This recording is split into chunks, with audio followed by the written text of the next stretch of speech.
ગીર સોમનાથ જિલ્લામાં વરસાદે તાંડવ મચાવ્યું છે। 24 કલાકમાં ખાબકેલા ધોધમાર વરસાદના પગલે ગ્રામ્ય વિસ્તારોમાં સર્વત્ર જળબંબાકારની સ્થિતિ છે। અનેક ગામનો સંપર્ક તૂટી ગયો છે।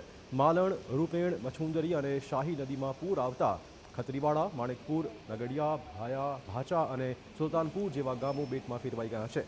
ગાંગડા ગામમાં માલણ નદીના રૌદ્ર સ્વરૂપ બાદ પાણી ઘરમાં ફરી વળતા લોકો મુશ્કેલીમાં મુકાયા હતા। ફાયર વિભાગ, સ્થાનિક વહીવટીતંત્ર અને બચાવ ટીમોએ તાત્કાલિક રેસ્ક્યુ કામગીરી હાથ ધરી અંદાજે 250 લોકોને સુરક્ષિત જગ્યાએ ખસેડ્યા છે। ભારે વરસાદના પગલે ગાંગડા સહિતના વિસ્તારોમાં ખેતરમાં ધોવાણ થઈ ગયું છે અને પાકને પણ મોટું નુકસાન પહોંચ્યું છે।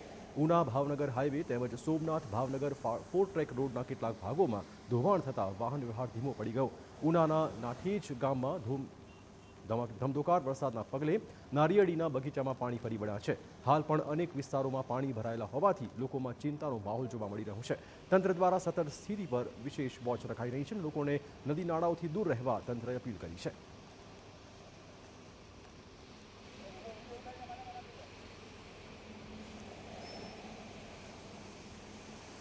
ગીર સોમનાથમાં ગીર જંગલ ઉપરવાસમાં ફરીવાર વરસાદી માહોલ જોવા મળ્યો છે। વરસાદી માહોલના પગલે રાવલ ડેમમાં પાણી પુષ્કળ આવી ગયું છે। પાણીની આવક વધતા રાવલ ડેમના તમામ 6 દરવાજા 4-4 ફૂટે ખોલી નખાયા છે। રાવલ નદીના પટમાં અવરજવર ન કરવા તંત્રએ સૂચના આપી છે। ગીર ગઢડાના 7 ગામ અને ઉનાના 11 ગામોને સાવધ રહેવાની સૂચનાઓ છે।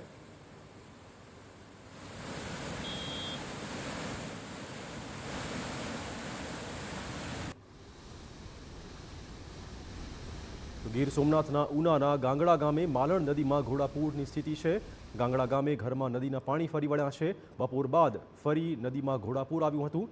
નદીના સામા કાંઠે એક વ્યક્તિ ફસાયો હોવાની આશંકા હતી।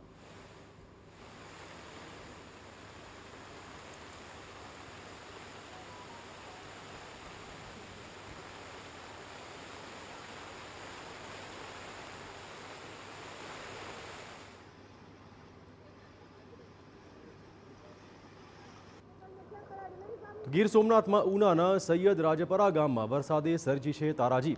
ખાણ વિસ્તારમાં ઘરોમાં ઘૂસ્યા વરસાદી પાણી। ઘૂંટણસામાં પાણી ભરાતા ઘર વખરીને મોટું નુકસાન પહોંચ્યું છે। વહીવટીતંત્ર દ્વારા કોઈ કામગીરી ન થયાનો સ્થાનિકોનો આક્ષેપ છે। વરસાદ યથાવત રહેશે તો રહીશોની હાલત વધુ કફોડી બની શકે તેમ છે।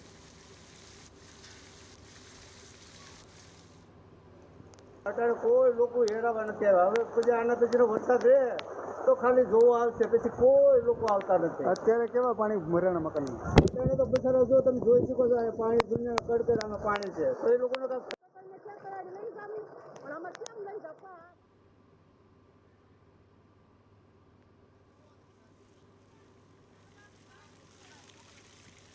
ગીર સોમનાથમાં ઉનાના નાઠેજ ગામમાં બગીચા બેટમાં ફેરવાઈ ગયા।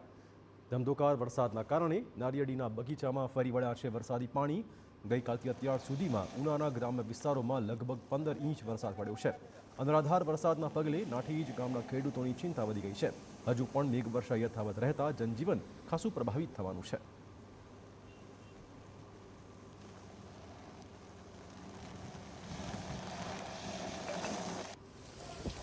ગીર સોમનાથમાં જ દ્રોણેશ્વર ચેકડેમ પર જોખમી સ્ટંટનો એક વિડીયો સામે આવ્યો છે।